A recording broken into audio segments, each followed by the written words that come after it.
Boa noite, pessoal. Acho que ainda não começou a live. Bem, pessoal, boa noite. Boa noite a todos. Vamos dar uma enroladinha aqui até todo mundo entrar. Aquele período que a gente fica esperando. Mas, pessoal, espero que estejam todos bem. Muito boa noite.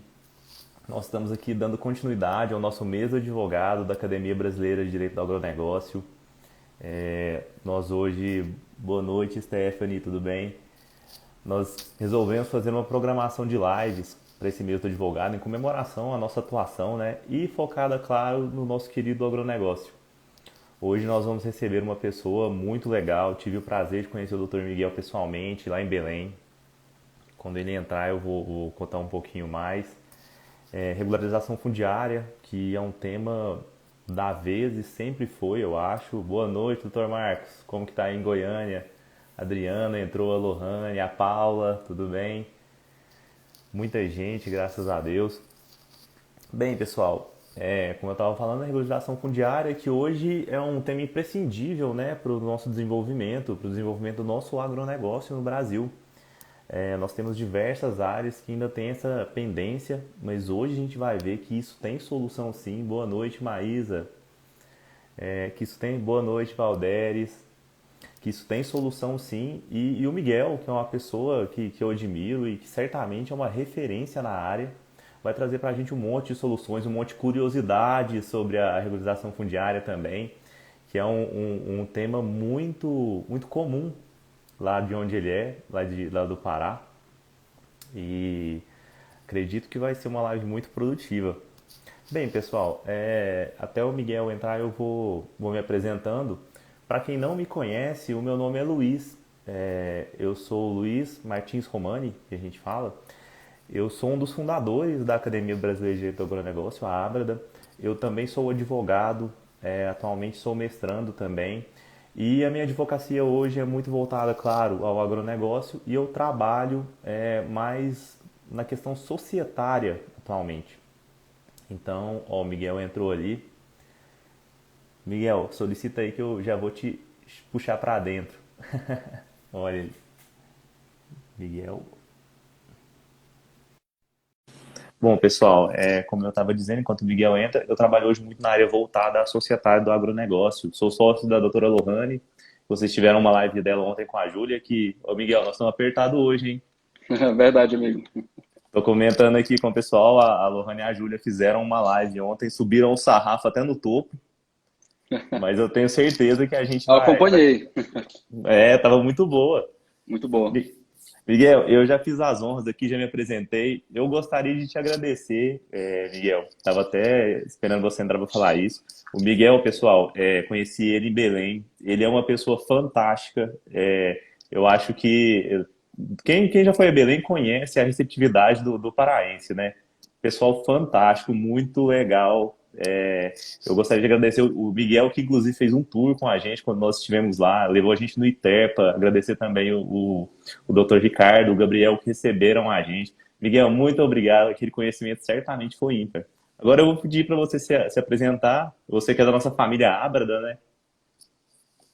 Perfeito. Luiz, primeiramente, boa noite, né? Boa noite a você, a Lohane, a família Ábrada e todos os nossos colegas que estão aqui participando com a gente. E a honra é toda minha, tá? Tanto dessa live quanto de conhecê-los e como a gente já se cruzou, inclusive, por aeroporto, não, em aeroporto, né, por aí, nessa nossa caminhada, a gente fala que é uma amizade que o agro trouxe. Então, eu só posso agradecer, né, a vocês por terem vindo, né, de mente aberta aqui para o norte, para Belém, para conhecer um pouquinho da nossa realidade e tentar ajudar, do que for possível, né, tentar esclarecer um pouco das dúvidas que existem muito do que se fala em regularização fundiária, principalmente aqui no norte, né, aqui no Pará, enfim, no âmbito da Amazônia Legal, no geral. E apresentar rapidamente, eu sou membro da Abrada, atualmente sou presidente da Comissão de Direito Agrário e Agronegócio da UAB Pará, sou especialista em Direito Ambiental, sou mestrando em Direito Agroambiental, sou pós-graduando em Direito Agroambiental também e um eterno pesquisador e apaixonado aí por essas matérias que envolvem o agro. Ah, que legal. Pessoal, o Miguel é um pouquinho modesto, mas eu acho que em relação à regularização fundiária, é uma coisa que eu particularmente valorizo muito, e eu sei que na Abra a gente valoriza isso muito, que é ele conhece o campo. O Miguel conhece o interior do Pará, ele conhece as questões da regularização lá na fonte, na ribeirinha mesmo, as fontes ribeirinhas. Então vai ser um prazer falar com ele. Nós recebemos muitas perguntas, então vamos dar uma apertadinha, né, Miguel? Que são cavas que a gente nem Vamos. consegue responder todas elas. Miguel, a primeira pergunta que eu acho que não tem como escapar é o que que é a regularização fundiária, né? O que que você pode trazer um conceito mais prático para a gente do que esse tema tão relevante? Tá. Como o nosso tempo é um pouquinho apertado, então eu vou tentar ser o mais prático possível, o mais sucinto possível. A regularização fundiária nada mais é do que o procedimento onde o produtor rural busca a regularidade da sua terra. Ou seja, ele ocupa um imóvel público e ele vai buscar a regularidade para transferir aquela propriedade para o seu nome. Ou seja, o Estado ou a União transferem aquela propriedade, uma propriedade pública, para um ente privado. Então, essa basicamente o que é a regularização fundiária, é isso. Ah, não, perfeito. Miguel, o que que é, qual que é a função? Qual que é por que que a regularização fundiária é importante? Assim, de forma de uma pergunta mais direta. Primeiramente, por conta da segurança jurídica, né? Você ser dono, você ser proprietário de um imóvel rural, ele lhe dá inúmeros benefícios, como acesso ao crédito, lhe dá uma segurança jurídica frente a uma ação possessória, ele lhe dá vários benefícios fiscais. Então, a função da regularização fundiária é isso, é justamente trazer para o produtor rural uma segurança jurídica e que ele possa usar, dispor e gozar do seu imóvel, da sua propriedade. Não, que legal. E até porque, né, a gente, às vezes, é muito comum antigamente, eu acredito na região de vocês também, as pessoas passarem a vida inteira, às vezes, em um imóvel que era do pai ou da mãe que faleceram e não era regular. E aí trava o inventário daquela pessoa, ela fica sem ter documentação daquilo, para vender desvaloriza. E até o novo CPC trouxe algumas facilidades para a gente poder promover essa regularização fundiária, mas isso é um tema que cabe em outra live, é um tema mais complexo, mais, Sim. mais prático. Miguel, quem é que pode promover essa regularização? Tá. Na regularização fundiária, nós temos vários personagens, né? Quando a gente pergunta, fala assim, quem é que pode promover, a gente tem que ver pelo lado institucional e pelo lado do produtor, né? Então, aqui nós temos alguns personagens. Aquele que busca a regularização fundiária, ou seja, o produtor rural. Aquele que promove, de fato, que presta aquele serviço público, ou seja, ou vai ser a União, ou o Estado, ou o município, né? São os personagens. Então, quem é que busca?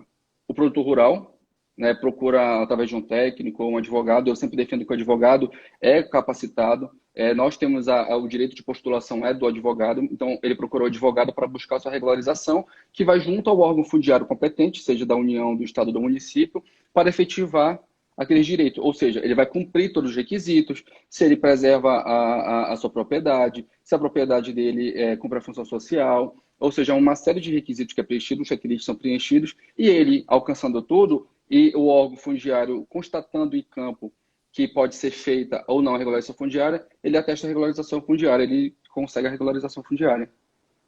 E a partir dessa regularização, né, a pessoa passa a ter o título, pode dispor dessa propriedade, se assim a gente pode dizer de uma forma mais Sim, informal. ele abarca, como a gente falou, da segurança jurídica, né? Você passa a ser dono, você consegue levar esse imóvel a registro no cartório, colocar no seu nome, você consegue vender, fazendo uma transferência dentro do cartório, você consegue acesso ao crédito, você vai até um banco e coloca a sua própria área Garantia, né? como garantia para buscar financiamentos. Numa possível ação possessória, uma discussão possessória, você consegue comprovar que aquela propriedade é de fato sua. Então, assim, a regularização fundiária ela traz inúmeros benefícios, né? E nós temos, eu penso aqui no Brasil, principalmente aqui na região norte, culturalmente foi preservado aquele senso de não, eu estou na área, eu tenho posse da área, então ninguém vai me tirar daqui, né? É uma visão um pouco antiga. As pessoas têm que buscar Sim. regularização fundiária. Na verdade, é até um pouco compreensível isso, porque antigamente os órgãos fundiários não funcionavam, né? Não vou dizer que hoje funcionam 100%, mas Hoje nós vivemos uma realidade totalmente diferente do que era há 20, 30, 40 anos atrás. Por exemplo, eu atuo em regiões que possuem 55 anos, né, que foram considerados como municípios. Ou seja, há 55 anos, há 60 anos atrás, que elas iniciaram a ser exploradas. Naquela época, ninguém falava em regularização de área, ninguém falava em titulação de terra. Naquela época, pelo contrário, o Estado, a União, dava as terras. Aqui no Uhum. Norte, nós tínhamos uma cultura, o INCRA, é, através do governo federal, tinha um lema que era integrar para não entregar. Homens sem terra para terras sem homem. Ou seja, ele ia para o estado de Goiás, ia para Paraná, ia para o Maranhão, ia a Minas Gerais, ia ao Espírito Santo, para buscar grandes produtores rurais para trazer para a região norte, para fazer a exploração, para fazer, vamos dizer assim, o descobrimento de determinadas áreas, né? Então, naquela época, não se falava nesse procedimento totalmente burocrático da regularização fundiária. Era algo muito mais fácil, só que era algo também, por essa facilidade, era algo que também poderia ser, Era podemos dizer que precário, a gente era pode dizer, né? precário. Então, assim, eram documentos com coordenadas geográficas incertas, eram documentos que iniciavam com uma pessoa e finalizavam com outra pessoa que É. estava na área. Então, assim, isso é algo muito comum que até hoje a gente consegue. Só que a gente não pode simplesmente jogar a culpa para 50, 60 anos atrás. O nosso problema, principalmente aqui no norte do país, vem de muito tempo, você sabe com certeza disso. Não, e é muito legal você mencionar toda essa história. Até esse negócio do quem não registra não é dono, já virou até propaganda governamental. Tá aí já um lapso com a regularização fundiária. E quanto aos órgãos, até saindo um pouquinho do tema, eu vou falar que eu fiquei impressionado quando eu fui no ITERPA com a tecnologia que eles têm hoje para poder fazer a demarcação dessas áreas. E eles mostraram mapas para a gente, pessoal. Quem tiver a oportunidade de conhecer, vale muito a pena, é muito legal. As áreas, elas entram uma dentro das outras. E é aí que está o conflito da demarcação. O Miguel até contou para a gente que quando descobriram o Brasil, né, eles faziam as demarcações, os descobridores, tinha um que, a história do charuto, vou até pedir o Miguel para contar, porque ele sabe melhor que eu. O que acontece? O nosso caos fundiário, né, ele iniciou já na época do descobrimento do Brasil, né? Nós aqui podemos dividir o nosso processo fundiário em 4 etapas. E o primeiro foi do Brasil Colônia, na época do descobrimento, 1500, 1531. Né? A carta foral, na verdade, do Brasil para a exploração é de 1531. Então, como que era feita essas demarcações? Naquela época não tinha técnicos, não tínhamos tecnologias como temos hoje. Então, quem era a pessoa mais capacitada para fazer a demarcação naquela época? Ou melhor, para testar a regularização naquela época, demarcação, distância, era o capitão do navio que vinha, né? Então, ele que dizia, olha, isso aqui é uma légua, são 2 léguas, são 2 quilômetros, 3 quilômetros, enfim, naquela época tratava como léguas.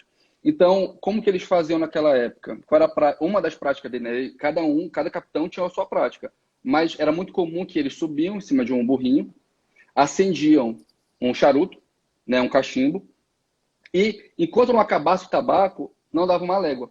A partir do momento que acabasse o tabaco que ele estava fumando, ele falava assim, olha, aqui é uma légua, pode demarcar, pode marcar. Depois ele falava assim, olha, nós vamos até um exemplo, até aquela pedra ali do formato X. Chegava lá naquela pedra e dizia que era a segunda légua. Só que isso em 1500. Em 1800, 1900, hoje em dia, aquela pedra não existe mais. Hoje em dia Exatamente isso nós que eu ia temos falar. Imagina né, alguém procurando essa pedra hoje em dia lá. Fala assim, aqui é minha hoje em propriedade, dia, até essa pedra. então assim, são esses acidentes geográficos que a gente que causam muitos empecilhos na hora de a gente atestar uma regularização que foi feita há 300, enfim, 400 anos atrás, há 100, 200 anos atrás. E naquela época também não tinham as ferramentas tecnológicas que nós temos hoje, o GPS. Então, hoje, quando a gente nós pegamos um GPS, né, da nossa geração, e levamos até uma área que foi feita através de Seis Marias, tá? Em que tinha 2 léguas de frente por uma de fundo. A gente pega o GPS e fala assim, olha, aqui não está dando uma légua, aqui deu meia légua. Em vez de ser 2 léguas, deu uma légua. Então, assim, causa uma confusão muito complicada, mas assim, tem como ser solucionado, né? Hoje o órgão fundiário, o ITERPA, que eu uso como referência, até mais do que o INCRA, com todo respeito ao governo federal e ao INCRA, mas hoje o aparato técnico do ITERPA, a qualificação dos profissionais que hoje estão lá, o ITERPA, para quem não sabe, é o Instituto de Terras do Pará, é o gestor pelas terras públicas do Estado. Então, hoje ele está muito mais capacitado, muito mais amparado para tais demarcações. Aí a pessoa pergunta assim, Luiz, mas as cartas de sesmarias ainda têm função hoje, ainda são válidas hoje? São, acreditem, são válidas. Quando a gente fala com as pessoas de Portugal e falam que documentos de 1.500, 1.600, enfim, ainda têm validade, eles ficam impressionados, eles não acreditam, mas tem. As cartas de sesmaria ainda têm hoje finalidade, né? Então, assim, isso tudo faz parte de um grande E, processo de e regularização fundiária gera E e você gera tem um documento incerteza. de 1.500 que até hoje é válido, como a gente vê as dificuldades, claro, que eles tinham para fazer a medição dos terrenos, calcular o tamanho da légua. E a gente tem um documento de 1.500 que é válido hoje, em 2020, pessoal, vocês estão entendendo? Desde antes da independência ou de qualquer coisa que o Brasil era, esse documento vale. E hoje ele influi lá no ITERPA, ele influi lá no INCRA. Então é por isso, até o Miguel ele me contou que ele foi até Portugal e ele foi até a Terra do Tombo, a Torre do Tombo, Torre do né? Tombo. Buscar um Isso. pouquinho mais de informação. E é muito importante que a gente entenda essa história de como, por que que existe esse caos fundiário hoje, da onde que veio isso. Isso tem um motivo, como se diz, né, Miguel? Sim, tudo isso é justificável, né? Não era o que nós queríamos para hoje ainda, 2020, a gente ainda enfrentar problemas como a gente trata na UBAL do primeiro ciclo do agrarismo, né? Falar ainda de regularização fundiária. Enquanto vocês aí para o Sul ainda já falam de crédito rural, e, enfim, aqui a gente ainda está solucionando o primeiro momento, que é a regularização fundiária, né? Ou seja, é o primeiro passo, Sim. né? São os primórdios. E a gente precisa ter essa noção que é um fator histórico, também histórico, e principalmente, por exemplo, nós tivemos o período sesmarial, tá? E depois nós passamos para o regime de posses. Cada legislação que nós tínhamos, até porque a Sesmarias foi uma legislação que foi importada do estado de Portugal, porque a prática da Sesmaria em Portugal era uma. Naquela época, Portugal, em 1500, Portugal estava enfrentando uma crise econômica, uma crise agrícola, não só Portugal, mas a Europa toda. E enfrentavam também a peste negra. Então, o Instituto das Sesmarias foram feitos naquele momento para combater, para promover o trabalho agrícola, para a promoção de alimentos, enfim, segurança alimentar.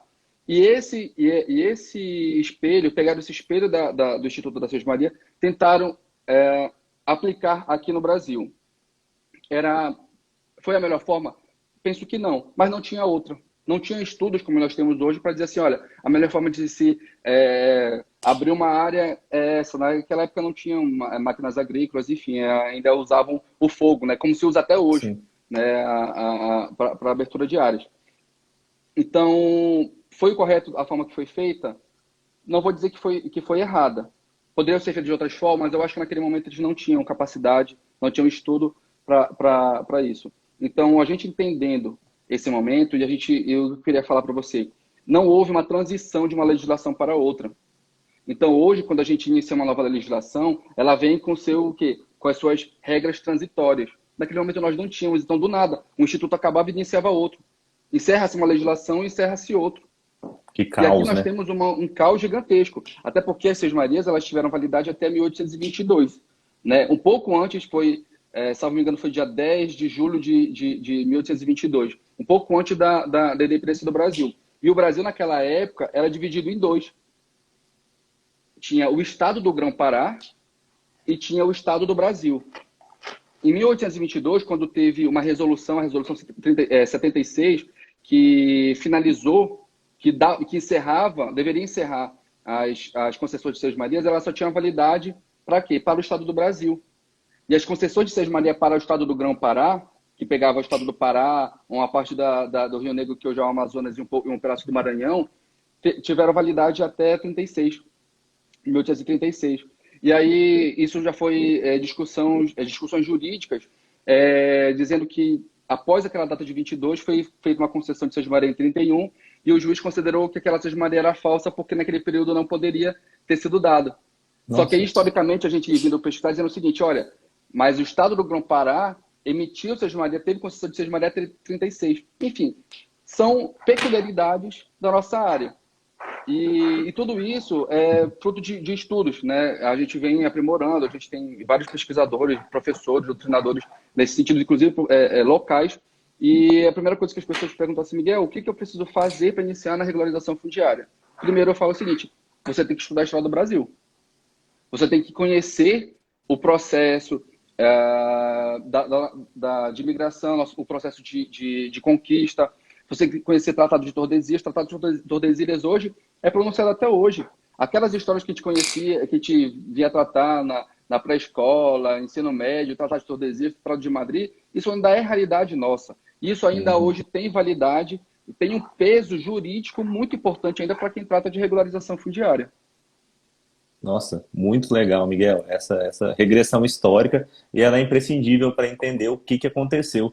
E andando mais um pouquinho, se a gente pode dizer dessa forma, é, a regularização fundiária, para mim, ela é, como você disse, ela é o primeiro passo e ela impede o desenvolvimento do agronegócio de um certo ponto que, hoje em dia, o agro, e eu acho que qualquer atividade econômica que está no Brasil, o setor imobiliário, o setor do agronegócio, o setor esportivo, tudo gira com base em financiamento. E o crédito rural, a gente tem hoje juros subsidiados, tem seus motivos, é uma indústria a céu aberto, tem suas dificuldades. E se você não tem regularização fundiária, você para aí, né, Miguel? E a gente pode ver essa diferenciação até nas culturas ou nas atividades rurais que são desenvolvidas, tanto, por exemplo, na região onde tem-se uma regularização fundiária mais, a gente pode dizer, consolidada, porque no Brasil hoje todos os lugares têm problemas de regularização ainda, e aí onde vocês estão que tem esse problema crônico, né? Sim, com certeza. Quando a gente fala de Amazônia, levantam-se várias bandeiras, parece que, como a gente diz aqui, o buraco é um pouco mais embaixo. É muito preocupante mexer com a Amazônia? É. Mas por que que é? Eu penso que foi porque no passado não houve um interesse, de repente, ter uma capacidade técnica para se resolver problemas como o da nossa regularização. A regularização fundiária, ela é extremamente fundamental para o desenvolvimento do agronegócio.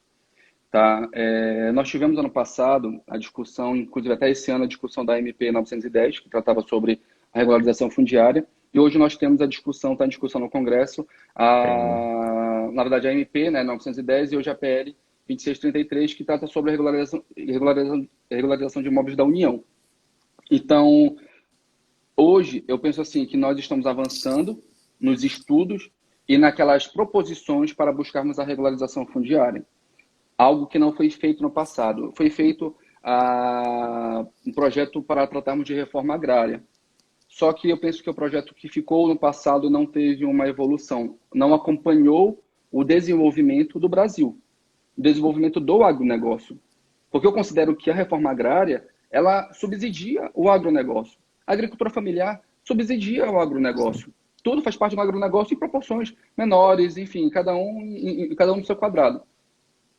Então, a regularização fundiária hoje, ela é extremamente importante, principalmente tratando da Amazônia, que temos esses caos tão grandes. Eu estava conversando mais cedo com uma amiga minha, da Procuradoria do Estado, em que ela fala o seguinte, ela fala assim, Miguel, mas o que justifica, então, a gente falar de regularização fundiária, falar em grilagem, porque quando foi tratado da PL 2633 falava que ia incentivar a grilagem, por que ainda temos tantas queimadas na Amazônia? O que eu penso? A regularização fundiária, ela auxilia tanto na promoção do desenvolvimento sustentável para o agronegócio, como também na fiscalização do combate à grilagem. Ou seja, por que a grilagem ocorre? Porque não tem regularização fundiária. Simples, ponto. Por que ocorre ainda tantos danos ambientais? Ocorrem tantos danos ambientais porque as pessoas que não têm o seu nome, o seu CPF vinculado a uma área, elas utilizam da forma que elas querem. É. Ou seja, dessas fiscalizações que o IBAMA tem feito, poucos são os autos de infração que são lavrados. Por quê? Porque senão não se identifica quem fez os danos, quem cometeu os danos. Ou seja, a partir do momento que cada pedaço do nosso país tiver um nome, tiver um CPF, tiver um CNPJ vinculado, você vai saber em quem chegar se algum dano for identificado. Isso é simples. A regularização fundiária, penso eu, que é o início, é o primórdio de tudo, e é a solução para inúmeros problemas que nós vivemos ambientais hoje no país ainda, que travam cada vez mais o agronegócio. A falta da regularização fundiária só prejudica um setor, o agronegócio, que hoje é o maior motor de desenvolvimento do nosso país.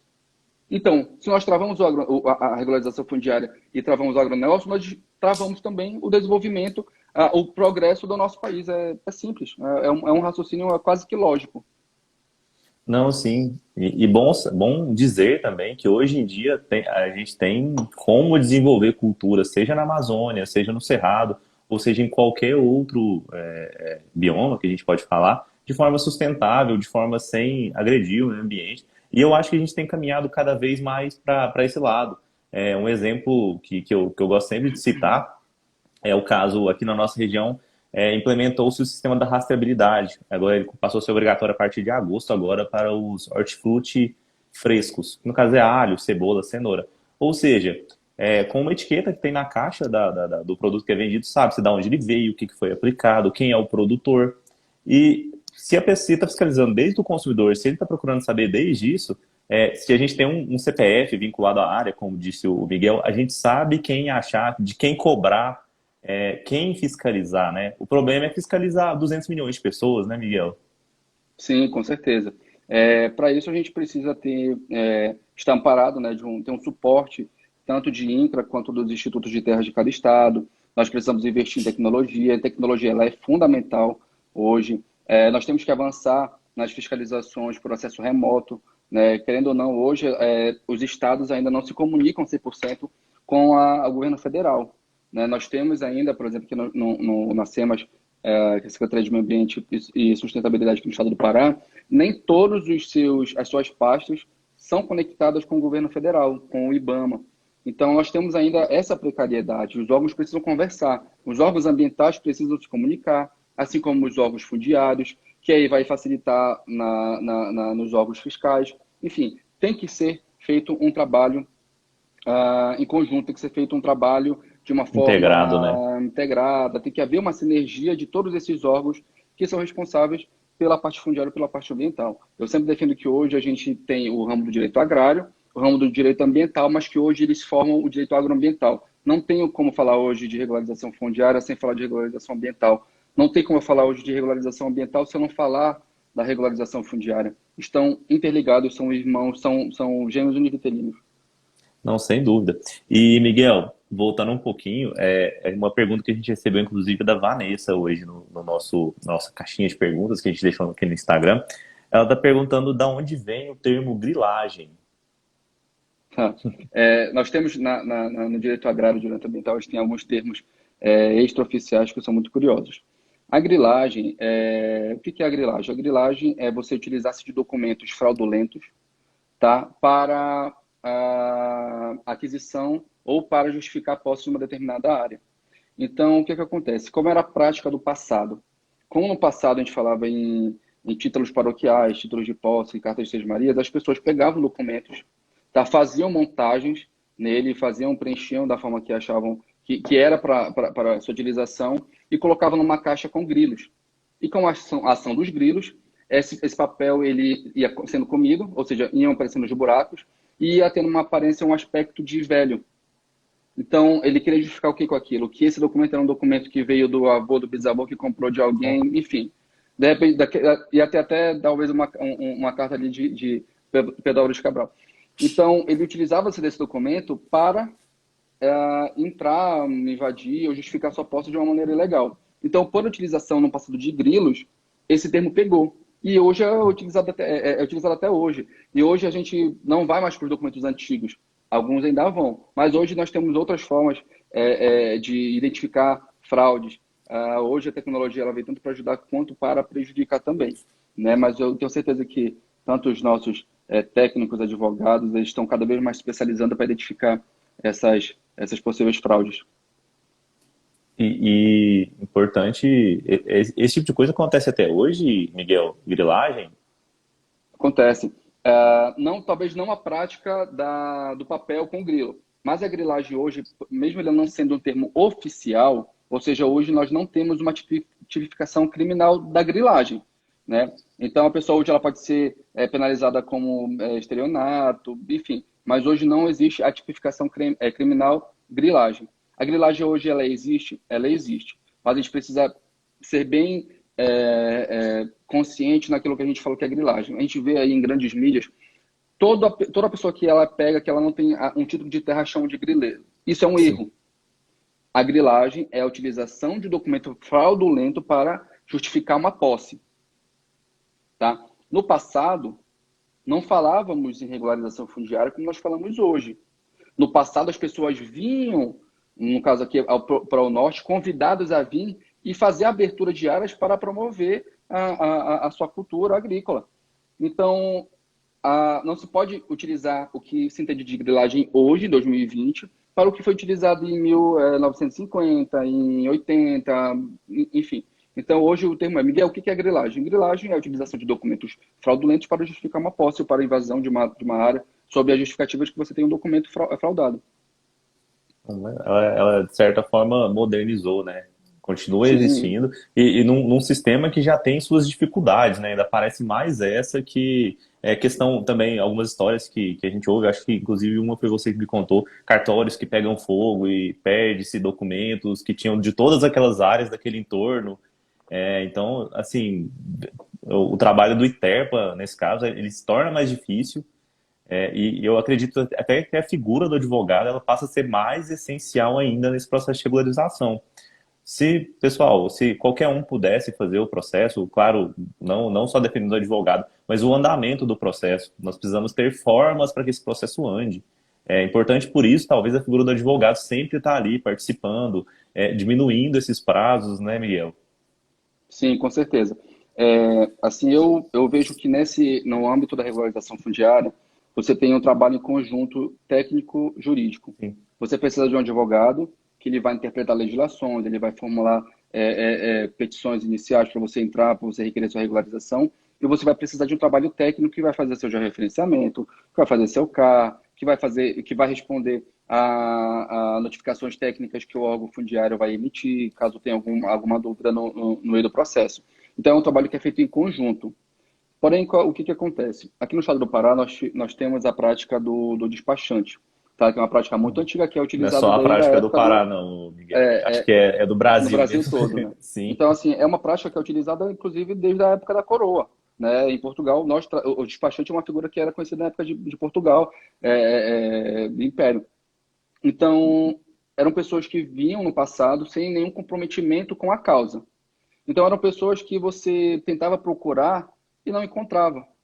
E muitas pessoas se favoreceram de serem ocultas, vamos dizer assim, para tirar vantagem de pessoas que buscavam legalmente regularizar sua área. Eu defendo o quê? Que um técnico, né, um engenheiro credenciado no CREA, um advogado devidamente registrado na UAB, inscrito na UAB, você encontra ele aonde você quiser. Né?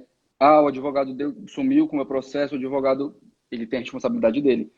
Você sabe onde encontrar ele. Você pode suspender a atividade dele. O advogado sem a carteira da ordem, Não ele é um faz mero nada, né? bacharel. Então, assim, hoje eu penso que com os profissionais qualificados, com a advocacia qualificada, com o técnico qualificado, o engenheiro qualificado, nós podemos o quê? Promover uma regularização melhor. Até porque um dos maiores empecilhos, um dos maiores gargalos hoje do nosso Estado aqui são o quê? São processos que foram dados entrada sem respeitar todos os requisitos. Ou foi um erro técnico, ou foi um requerimento mal instruído. Ou seja, não é, aí já foge do Estado. Aí muitos Sim. falam assim, o Estado não regulariza, a União não regulariza. Mas será que o produtor, quando deu entrada, ele respeitou todos aqueles requisitos? Será que ele deu entrada na melhor forma de regularização fundiária? Será que ele juntou todos os documentos? Tem processos parados lá, por exemplo, no Interpa hoje, que é meu maior nicho está lá, que estão parados porque não foi juntada a carteira de identidade do produtor, do requerente. Hum. E o processo fica parado porque você precisa ter certeza de quem é que está dando entrada no requerimento. Então trava. Sem Né? dúvida. Hoje, o órgão, ele entendendo as dimensões continentais do nosso estado, ele conseguiu construir uma plataforma digital, tá? Em que nessa plataforma digital ela consegue alcançar todos os cantos do nosso estado. Ou seja, hoje, mesmo o produtor rural requerente sem internet, ele consegue fazer o seu requerimento via plataforma digital, e quando ele está em uma área com rede, ele consegue enviar diretamente para o órgão. Olha, E a modernidade é tanta que, por exemplo, hoje ele vai receber no celular dele um aplicativo, ele vai ter a sua senha de acesso, o seu usuário, que ele pode responder notificações diretamente do seu celular.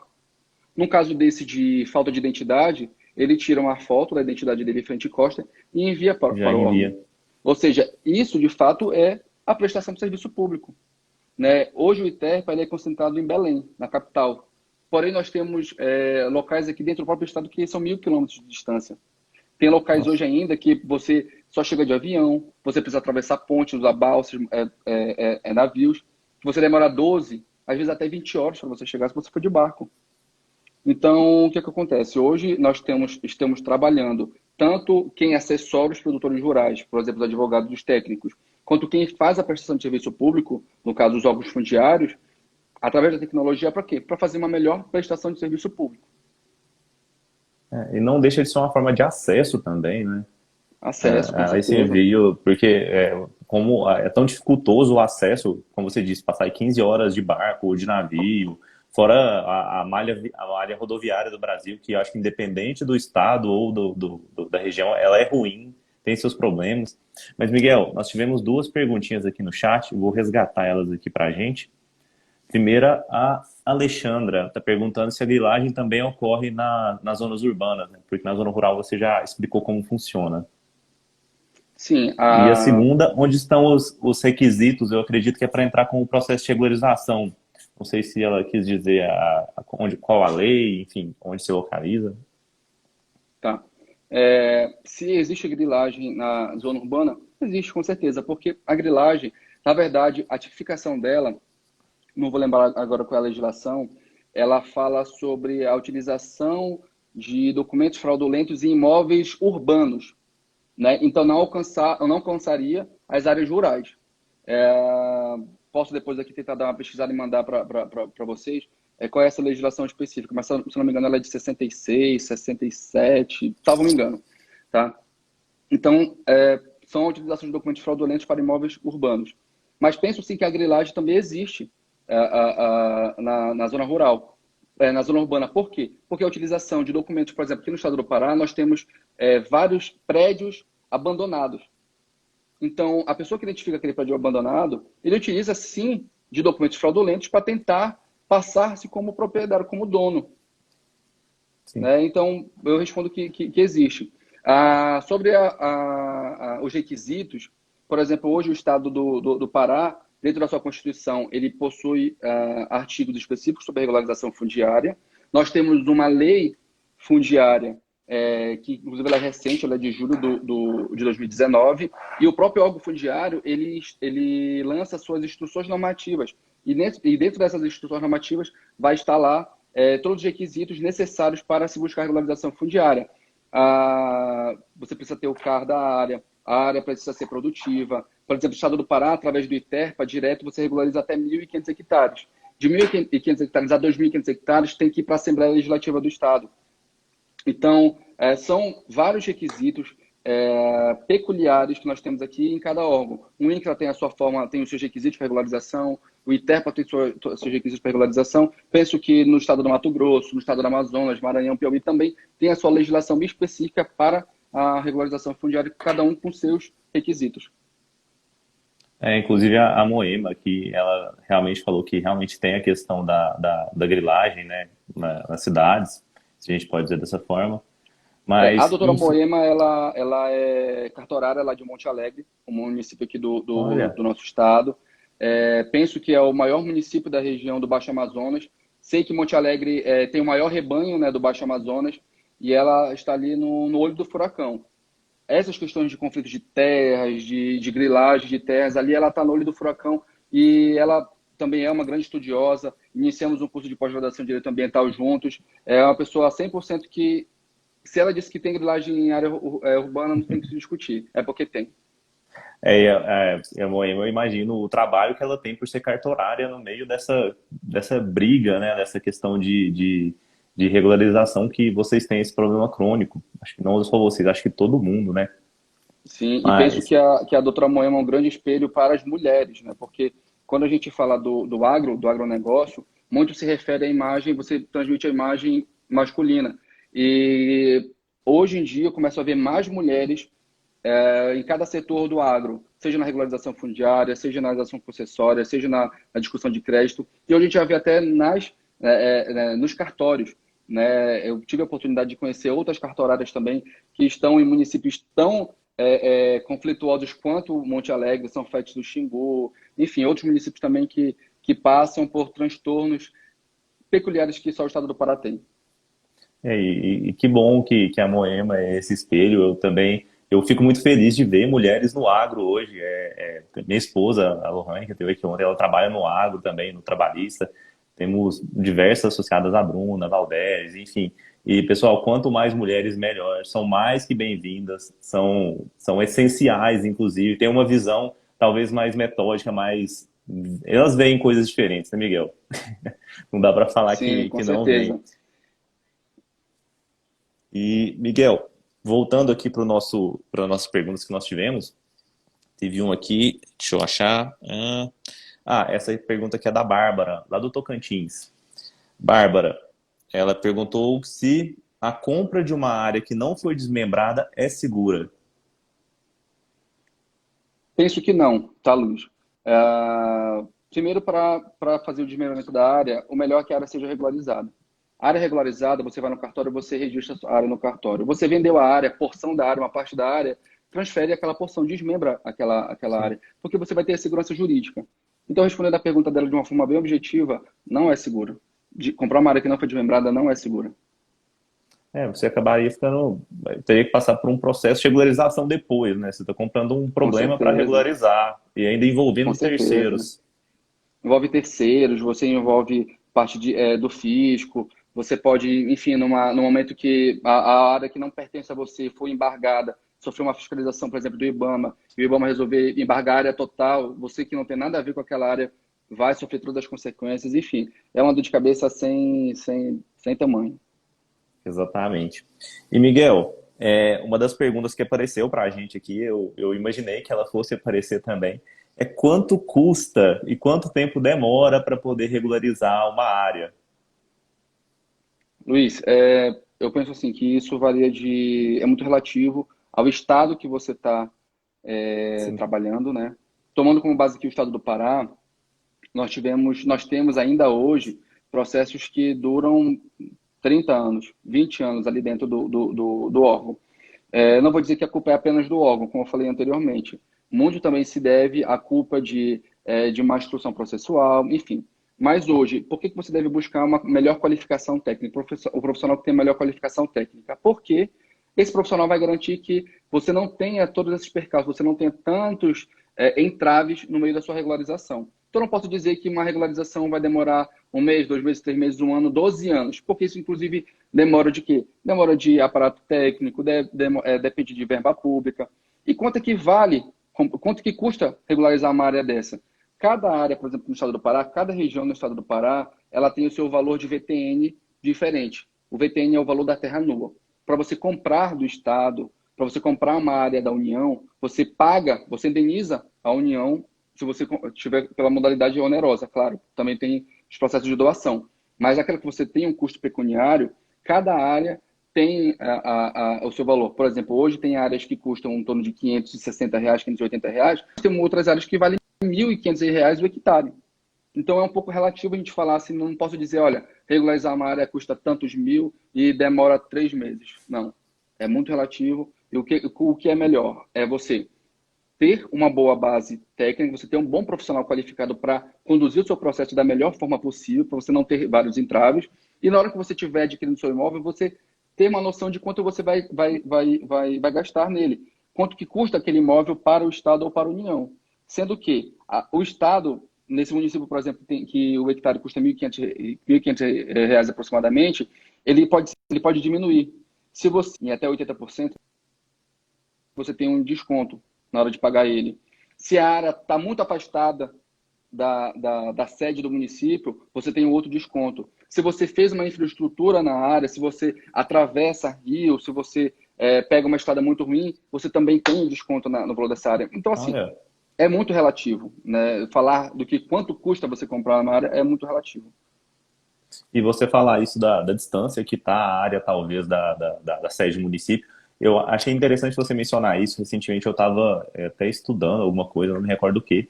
Eu estava olhando, o Pará tem pouquíssimos municípios. Nós estamos aqui em Minas, temos mais de 800. Eu dei uma olhada, parece que o Pará não chega a 100 municípios, né? Alguma coisa do tipo. Nós temos 144 municípios aqui no estado do Pará. Cê- Porém, nossos municípios são exatamente. muito grandes. Nós temos os dois maiores municípios do mundo, Altamira e São Félix do No- Xingu. Eu Do imagino, porque mundo, eu tá? estava Não é do conversando até Brasil, não. com o Marco recentemente, ele falou assim, cara, Paragominas, ele é de Paragominas, é mais ou menos o tamanho do Sergipe. Eu fiquei imaginando, meu Deus, você imagina você ser o prefeito do Sergipe. É como se fosse uma... Olha, o estado do Pará, ele cabe dentro dele Portugal, Espanha, salvo me engano, Itália, não lembro. Mato Grosso cabe Alemanha e Portugal, se eu não me engano. Alemanha e um outro país europeu. Enfim, as dimensões do nosso estado são dimensões continentais, né?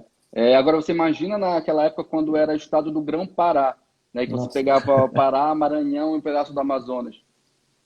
Aí que tinha, que os municípios eram grandes, né, Miguel? Verdade. As pessoas às vezes elas olham assim o Pará e não têm noção do que representa em tamanho, né? Quando você entra aqui, eu tenho certeza que vocês vão ter a oportunidade de conhecer o nosso estado, pegarem essa estrada aqui, a BR, ir até direto ao sul do Pará, vocês vão se ver numa imensidão. Tem propriedades rurais que você precisa pegar barco, tem propriedades rurais que você só chega de avião, né? Enfim, é um outro mundo, é um outro planeta. E é muito legal mencionar isso, porque acaba que no Pará hoje, posso dizer daqui de uns 15 anos ou 20 anos para cá, tem ocorrido um choque de cultura também. O pessoal do Sudeste, do Sul, tem migrado para o Norte, desenvolvendo áreas, enfim, é, trazendo, de certa forma, alguma cultura do agronegócio que vocês talvez não tivessem antes, algumas coisas que vocês talvez não cultivassem, né?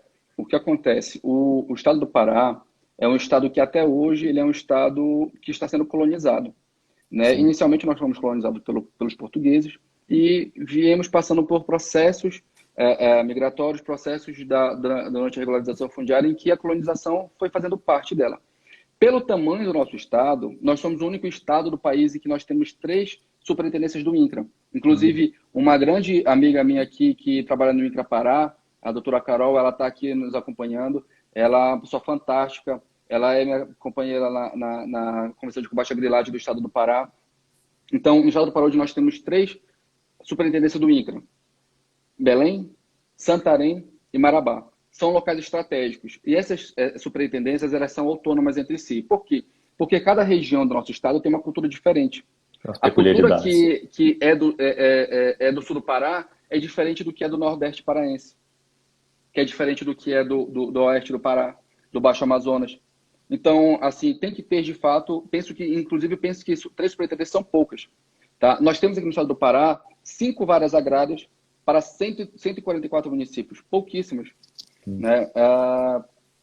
Então, o que ocorre? Com a implementação da Belém Brasília, ah, nos anos 60, o Pará começou a ser colonizado, quando eu te falei daqueles lemas que o governo federal utilizava, né? Chamando o produtor para o estado do Pará.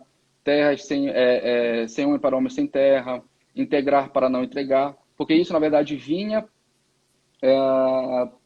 de um processo ideológico também, de uma implementação militar para garantir o domínio das suas rodovias federais, para garantir o domínio das fronteiras do nosso país. Enfim, é um processo, se a gente fosse tratar de uma live, a gente precisa de 2 lives só para tratar do processo histórico, ideológico de formação da Belém Brasília e das legislações que foram implementadas para a regularização fundiária nesse período. Então, com a implementação da Belém Brasília, vários municípios, inclusive de Paragominas, que é o município que eu tenho maior atuação, o município do doutor Emanuel, do doutor Marco Antônio, foram sendo criados, foram sendo colonizados. E nesse processo de colonização, vieram para cá maranhenses, vieram para cá baianos, vieram para cá capixabas, vieram mineiros. Por exemplo, Paragominas é a junção de 3 estados. Fala. de três culturas diferentes: Pará, Goiás e Minas. Certo. Mas hoje ainda tem muito maranhense lá. Hoje nós temos muitos capixabas lá, que eram municípios que eram estados que não estariam dentro do Pará, Minas. Então, eles vieram trazendo culturas diferentes. Inicialmente, a Amazônia era vista apenas como um polo pecuário.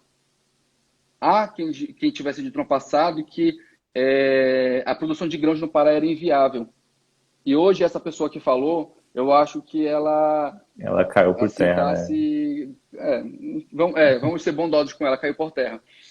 Enfim, hoje ela paga pela língua dela, por quê? Porque hoje nós temos, inclusive segundo a ministra Tereza Cristina, uma das melhores práticas para a agricultura, porque aqui a nossa chuva ela é sazonal, nossa chuva ela tem períodos. Então aqui a gente consegue ter a safra, a safrinha, e em alguns casos até a terceira safra. Não é todo lugar do país que nós temos a terceira safra, na verdade não é Não. qualquer lugar do país que nós temos a safrinha. Sim. E essa cultura nossa aqui, ela é diferenciada em todo o mundo. Ela é diferente no mundo todo. Não existe outro país que tenha uma cultura igual à nossa. Então, essas culturas, essa prática das culturas, depois que foi implantado grãos, nós temos a cultura aqui também de manejo florestal, nós temos aqui a cultura do reflorestamento, nós temos aqui mineração. Enfim, o Pará é um estado em que o agronegócio, o agro, ele consegue andar em todos os teus braços, penso eu, tá? Não, e O consegue que sim, falta? Miguel. E assim, eu acho que o Pará ele não só tem um potencial fantástico para desenvolvimento, como ele já mostrou que é possível, tanto questões extrativistas, a questão da soja mesmo. Aqui, da última vez que nós nos encontramos, você estava contando para a gente que tem um município no Pará que parece que a incidência do sol é maior e produz mais grãos. Não me recordo o nome do município, inclusive. São questões que a gente tem que explorar, claro que da forma correta, com as licenças ambientais, enfim, mas é possível a gente conjugar o desenvolvimento econômico com a preservação da Amazônia, que é tão discutida hoje em dia, e com a geração de desenvolvimento e emprego também, que eu acho que é necessário em qualquer região do mundo, em qualquer lugar, na verdade, né? Sim, com certeza. Nesse momento, inclusive, vamos- estamos torcendo que seja o final da pandemia, em que milhares de empregos foram perdidos. Nós Sim. temos que alavancar, nós temos que dar um novo salto para o Brasil, para os estados saírem da melhor forma possível, e a única forma que eu vejo é através do agro. Por exemplo, há 20 anos atrás, o setor florestal do estado do Pará, ele gerava em torno de 80, 85 mil empregos. Hoje, não chega a 9 mil empregos, tá? Por quê? Porque, penso eu, por uma questão ideológica, a questão do desmatamento foi mal vinculado ao manejo florestal. Uma coisa não tem nada a ver com a outra. O manejo Uhum. florestal é uma cultura seletiva. O desmatamento não. O desmatamento é crime. Então, por uma questão, penso que ideológica e até por falta de políticas públicas aplicáveis e eficazes no passado, esse mercado foi perdendo emprego. Então, o que a gente tenta defender hoje, inclusive junto ao governo federal, ao governo do estado, é o quê? É a retomada do setor florestal também.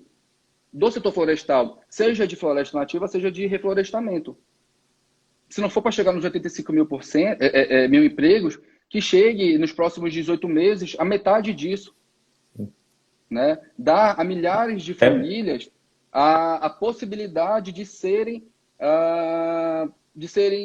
protagonistas do seu próprio futuro. Hoje nós temos municípios do estado do Pará que são cobertos de 100% de floresta. Qual é a cultura daquela região? É o manejo. E nós não temos uma política uma política pública para o manejo florestal. Aqui, como a doutora está falando, Cássia, acho que é a Cássia Rocha, está dizendo aqui, o produtor rural não desmata, de fato. É por isso que te trata a regularização fundiária, porque quem traz a regularização fundiária, ele sabe qual a sua porcentagem de preservação. Se vai ser de 20%, se vai ser de 50%, se vai ser de 80%. E ele é responsável. O nome dele, o CPF dele está vinculado àquela área. Não são essas e, queimadas que são vinculadas na grande mídia que o IBAMA não sabe nem chegar em quem é o culpado. Não foi lavrado se foram lavados, a alta de inflação foram pouquíssimos frente ao tamanho das queimadas que foram feitas. Por quê? Porque você chega numa grande queimada e você não tem o responsável. Você não sabe quem é que foi responsável pelaquela E, queimada. Você não tem uma vinculação de nome ao CPF. e até porque a questão da vinculação do nome e do CPF na área, ela é tão importante, mas tão importante, que hoje o Estado tem uma coisa na mão dele que chama burocracia. Com a burocracia, ela consegue travar essa pessoa de fazer qualquer coisa. Claro que ela pode usar laranja, enfim, ela tem uma infinidade de outras técnicas que talvez se esquivem disso, mas dificulta muito a vida da pessoa, por exemplo, ter um problema ambiental na fazenda dela. Ela não consegue desde crédito, ela, o Miguel sabe melhor que eu quanto a isso. Mas, Miguel, a Adriana fez uma pergunta aqui para cima, antes do fim da live, eu queria te fazer ela, que eu achei ela também muito interessante. Ela Só disse enquanto que no você procura a Tocantins, pergunta, só para fazer para não claro, perder esse gancho, Luiz, o que acontece? Hoje, o produtor rural ele é visto como um criminoso, e não é. sim, Hoje, o excesso de burocracia e o excesso de quem trabalha com essas burocracias são tamanhas que estimula a pessoa a ir para a ilegalidade. Pensa no chefe de família que está vendo sua família passar fome, né? Então, assim, só para encerrar, a gente tem que mudar essa visão do próprio brasileiro que pensa que o produtor rural é criminoso. E não é. O produtor rural é aquele que sim. mais preserva o meio ambiente. Não, e fora que nós temos segurança alimentar hoje por causa do produtor rural. E produtor rural, gente, quando a gente fala, muitas vezes as pessoas pensam assim, ah, o cara que tem 1.000 hectares de soja plantada. Não, gente. O produtor rural é aquele que planta alface no cinturão verde da sua cidade, que você come no almoço. O produtor rural é aquele que planta mandioca de forma artesanal e sustenta os filhos vendendo na feira. Então é importante a gente mostrar esse outro lado do agro que muitas vezes a gente não vê na propaganda, que às vezes a gente não fica vinculado, a gente acha que só existe dinheiro, enfim, e ganância. Não é isso, pessoal. O produtor rural, ele nutre um amor pela terra. Ele foi criado daquela forma e provavelmente ele não sabe outra forma de viver que não aquela. E, pessoal, trabalhar com o agronegócio, uma indústria a céu aberto, eu desconheço trabalho mais difícil.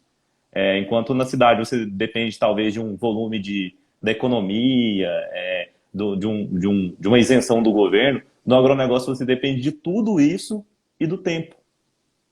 E de talvez mão de obra, por exemplo, na pandemia, dificuldade de mão de obra, a gente vem enfrentando isso muito aqui em Minas, não se pode trazer pessoas de fora, mas enfim. Adriana, eu vou pedir desculpa para você, mas o Miguel vai responder sua pergunta lá no nosso grupo de associados hoje. Tá apitando aqui para mim, faltam exatamente 2 minutos para finalizar a live. Miguel, eu gostaria de te agradecer de novo. É sempre um prazer conversar com você. Eu sempre fico espantado com o quanto você sabe da história do Brasil nessa questão da regularização. E eu fico muito feliz de te ter aqui com a gente. É um prazer sempre, tá bom? Luiz, já falei inúmeras vezes que o quanto você é bondoso comigo, eu sou um eterno aprendiz, né? Aprendo muito com vocês, aprendo muito com meus colegas aqui do Pará, professor Paraguaçu, tá, a doutora Naire tá aqui, a doutora Paula tá aqui, são pessoas que a gente diariamente está trocando informação, trocando culturas, e é isso. Quem trabalha com agro tem que estar diariamente antenado, tem que estar diariamente se atualizando. E não só do presente, nós temos que entender o nosso passado. Né? Hoje nós temos que entender por que hoje o produtor ele é tão criticado, porque hoje o produtor, porque quando se fala hoje em Amazônia, todo mundo arregala os olhos, várias bandeiras são levantadas. Então, assim, faz parte da nossa história a gente conhecer o nosso passado, para a gente cuidar do nosso presente e idealizar um futuro próspero. Então, eu agradeço mais uma vez aqui essa abertura. Eu estou sempre à sua disposição, à disposição da Lohane, da família Abrada. Queria saudar aqui também os colegas da UBAL que estão aqui presentes nos acompanhando, o pessoal aqui da Comissão de Direito Agrário e Agronegócio da OAB do Pará, os colegas que participaram conosco aqui, que interagiram, quem mandou pergunta também. Um grande abraço e obrigado mais uma vez por tudo, por toda a troca de conhecimento. Estou sempre à disposição de vocês. Muito obrigado, pessoal. E continuando, nós já tivemos uma live espetacular ontem, uma outra hoje com o Miguel. Nesse mês, acompanhe o perfil, a gente vai ter um monte de live legal, todas vinculadas ao agronegócio. E para fechar o mês do advogado, nós vamos dar um curso gratuito no dia 31 ao 13 de setembro de como iniciar a advocacia no agronegócio. Pessoal, muito obrigado pela presença de todos. Obrigado de novo, Miguel. Sempre bom conversar com você, não canso de falar isso. Um abraço a todos e uma boa noite. Tchau, tchau, Luiz.